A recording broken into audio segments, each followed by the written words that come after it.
اصحابک النجومی بأیہم اقتدیتم اہتدیتم. کیا محنت کی میرے نبی نے، کیا محنت کی میرے نبی نے کہ جو بت پوجتے تھے انہیں امام بنا دیا، انہیں ہدایت کا ستارہ بنا دیا. جو شرک کرتے تھے میرے نبی نے ان کو ہدایت کا مینار بنا دیا. حضور نے یہ ارشاد فرمایا میرے صحابہ ستاروں کی طرح ہیں. جس طرح لوگ اگر بھٹک جائیں تو ستاروں کو دیکھ کے راستہ تلاش کر لیتے ہیں، آخری امت تک، قیامت تک جس کو بھی ہدایت چاہیے ہو، اگر اندھیر بھی ہو، جہالت کا اندھیرا بھی ہو، تو میرے نبی میں سے، میرے صحابی میں سے کسی بھی صحابی کے طریقے پہ چلے گا، ہدایت پا جائے گا، اور اس کے پیچھے چلنے کے نتیجے میں آخراً اللہ اس کو جنت بھی عطا فرمائے گا. آپ اندازہ فرمائیے کون لوگ ہیں؟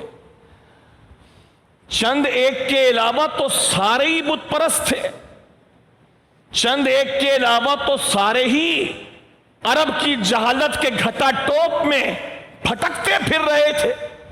کیسے اللہ کے نبی نے محنت کی اور ان کو امامت کے درجے پر ہدایت کا منارہ نور بنا کر، ہدایت کا سرچشمہ بنا کر ساری دنیا کو عطا فرما کے گئے کہ جو ان کے پیچھے چلے گا راہ ہدایت پا جائے گا اور آخر میں جنت پا جائے گا.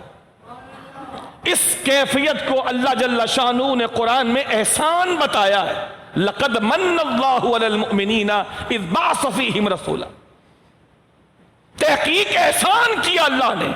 ہاں مالک، ہم اس بات پر ایمان رکھتے ہیں کہ تیری قسم تو نے ہم پر اپنا نبی بھیج کر بہت بڑا احسان کیا ہے.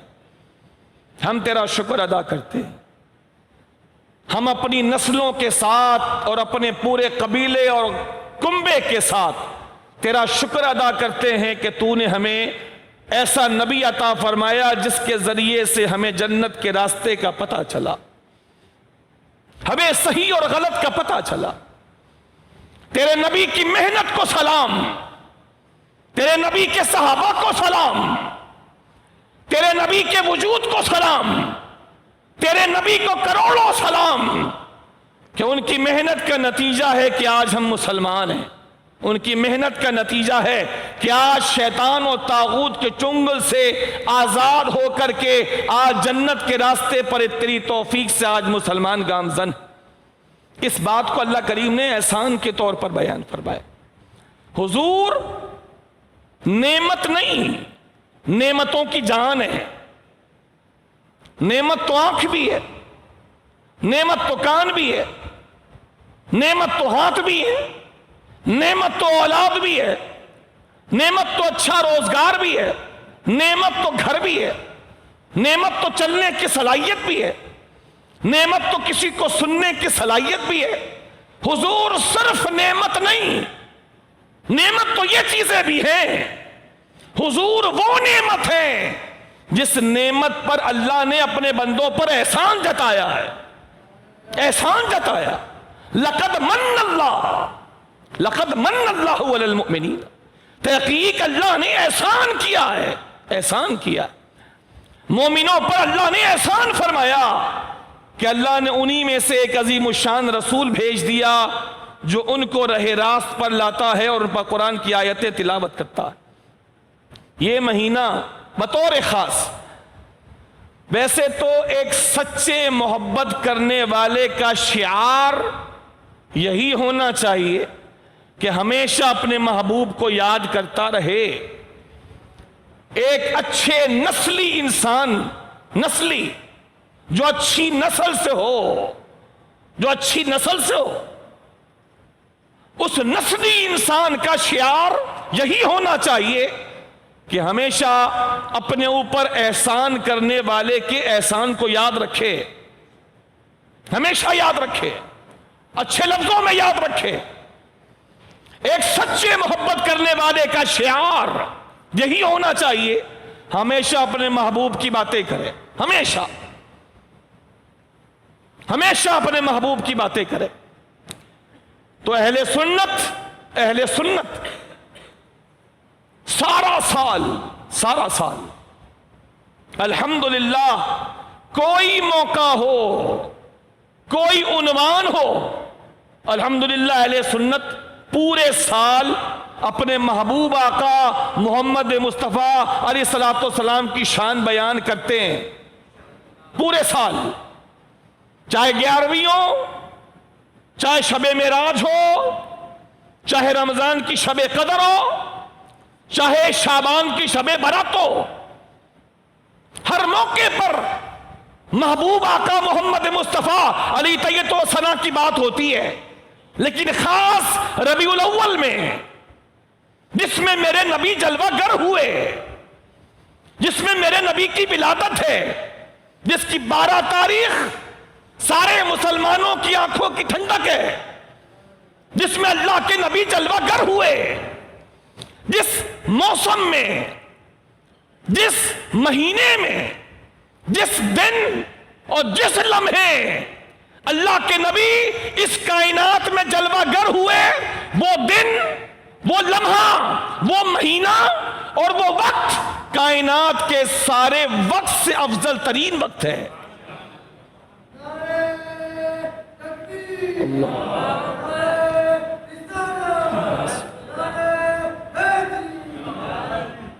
وہ وقت جس میں اللہ کے نبی جلوہ گر ہوئے، کیا پڑھا ہے بچپن سے، کیا پڑھا ہے بچپن سے کہ میرے نبی ربیع الاول کی 12 تاریخ کو پیر کے دن صبح صادق کے وقت پیدا ہوئے ہیں، صبح صادق کے وقت پیدا ہوئے، پیر کے دن 12 ربیع الاول کو صبح صادق کے وقت پیدا ہوئے۔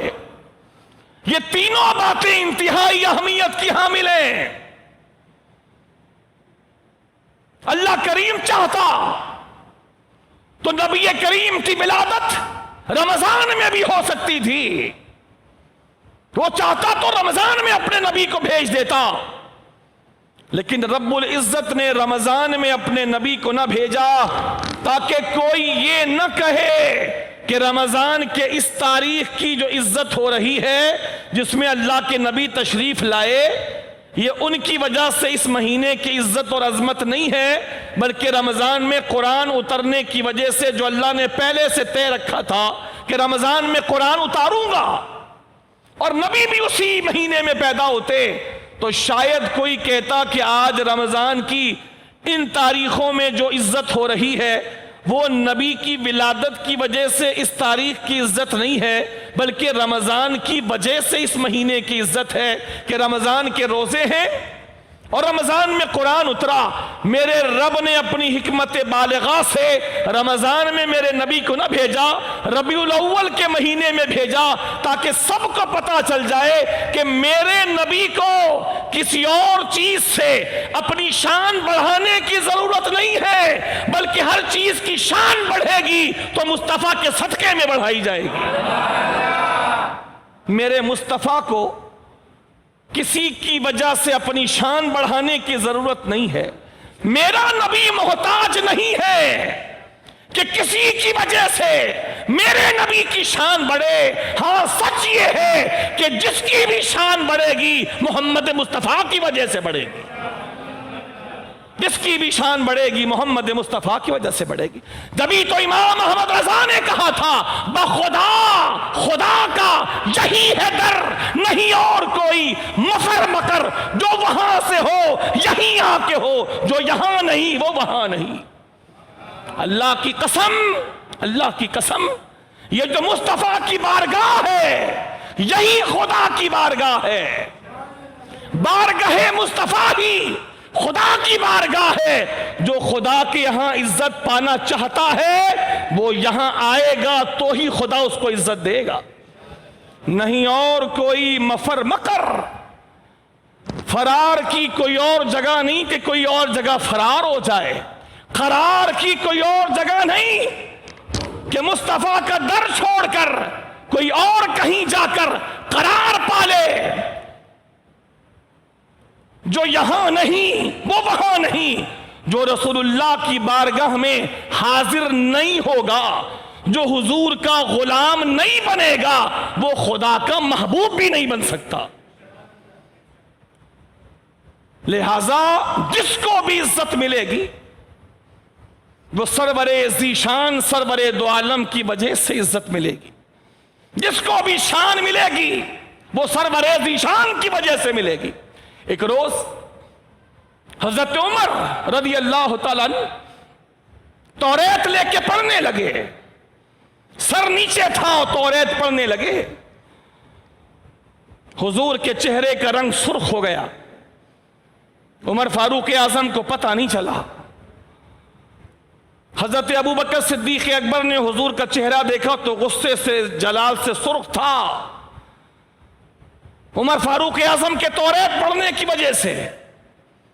تو حضرت ابو بکر صدیق اکبر نے عمر فاروق اعظم کو کہا، عمر تم دیکھ نہیں رہے کہ حضور تمہارے توریت پڑھنے کی وجہ سے جلال میں ہے اور تمہارا توریت پڑھنا اللہ کے نبی کو پسند نہیں آ رہا؟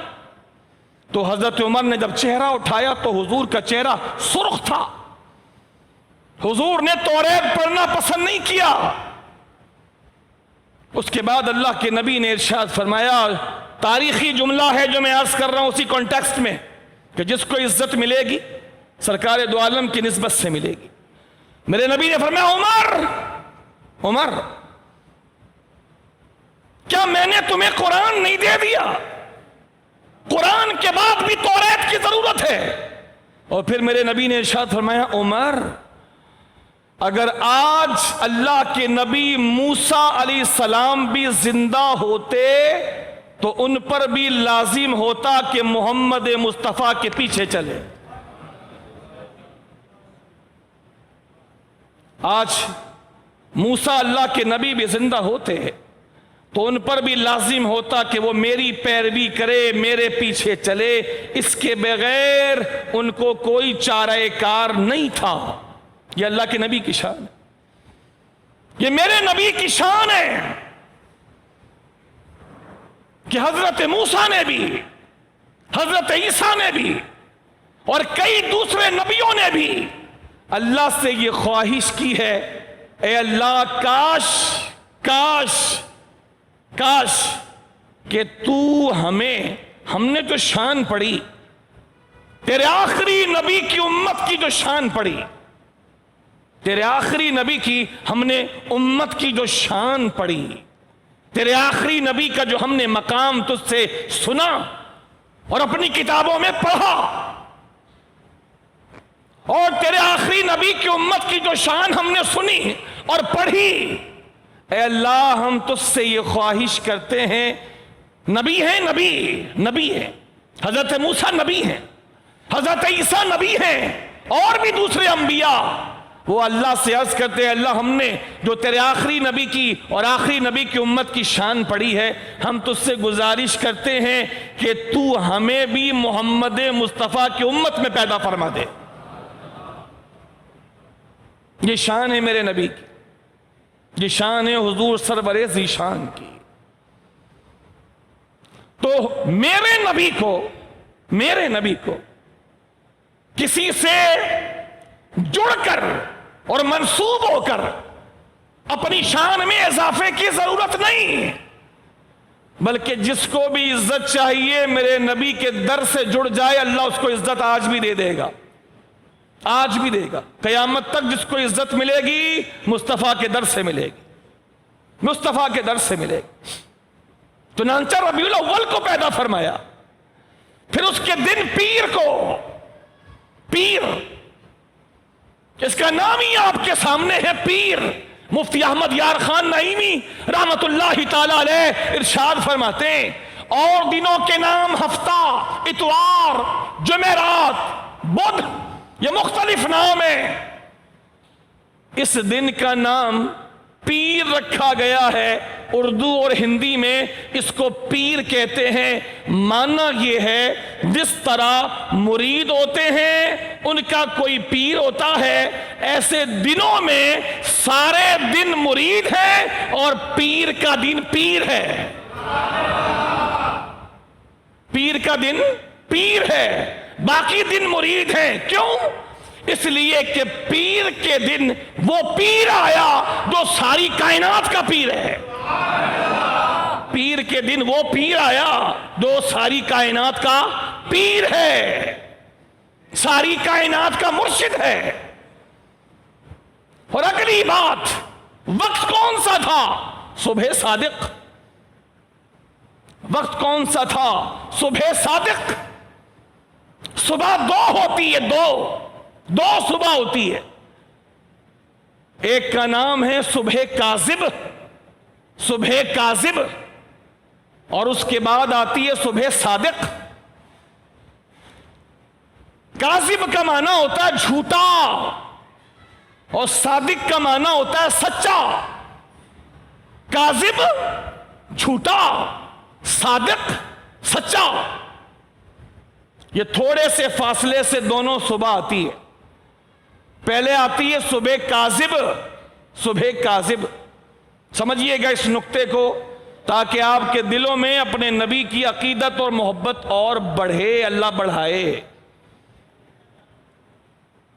ویسے تو ہر مہینے میں, ہر وقت میں اپنے محبوب کی باتیں ہونی چاہیے, لیکن جب خاص موقع ہو, خاص موقع, بارات کی تیاری تو سالوں سے چلتی ہے, لیکن جب خاص بارات آتی ہے تو اس وقت بات اور ہوتی ہے. یہ بارات اترنے کا وقت ہے, یہ ربیع الاول کا مہینہ, حضور کی جلوہ گری کا دن ہے, یہ حضور کی جلوہ گری کا مہینہ ہے یہ. لہذا دولہے کی بات ہوگی زیادہ اس مہینے میں, جو کائنات کے دولہے اور شہنشاہ ہیں. وقت کون سا تھا؟ صبح صادق. صبح دو ہوتی ہے, کاذب صادق. صبح کاذب کیا ہوتی ہے؟ صبح کاذب وہ صبح ہوتی ہے کہ وہ صبح نہیں ہوتی, وہ جھوٹی صبح ہوتی ہے. کہ لگتا ہے صبح ہو گئی, لگتا ہے صبح ہو گئی, لگتا ہے صبح ہو گئی, صبح ہوتی نہیں ہے وہ.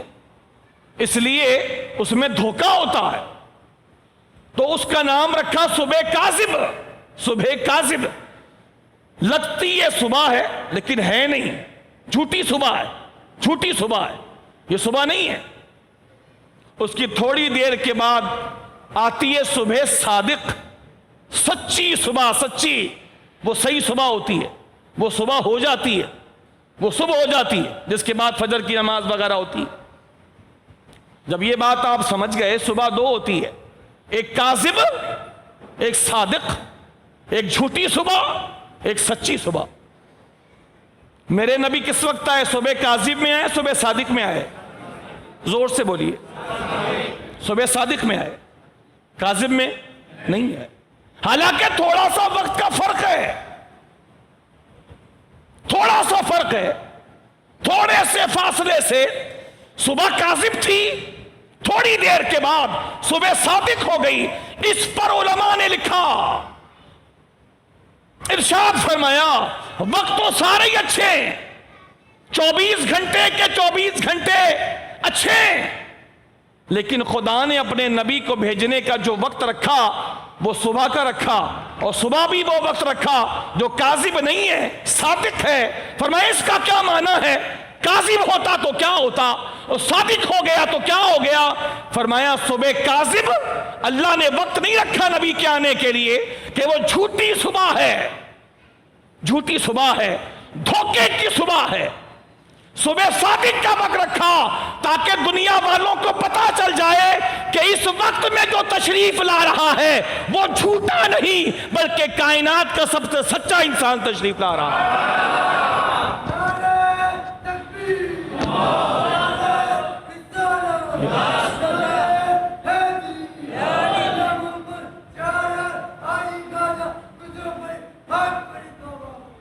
صبح صادق کا وقت رکھا تاکہ دنیا کو پتا چل جائے کہ آنے والا صادق ہے, سچا ہے, کاذب نہیں, تاکہ کسی کو ہلکا سا وہم بھی نہ ہو. صبح صادق کا وقت رکھا اس نبی کی ولادت کے لیے تاکہ دنیا کو اشارہ مل جائے کہ آنے والا ایسا سچا ہوگا, ایسا سچا ہوگا کہ اپنے تو سچا بولیں گے ہی, جو دشمن ہوں گے وہ بھی اس نبی کو صادق اور امین کے نام سے پکارا کریں گے۔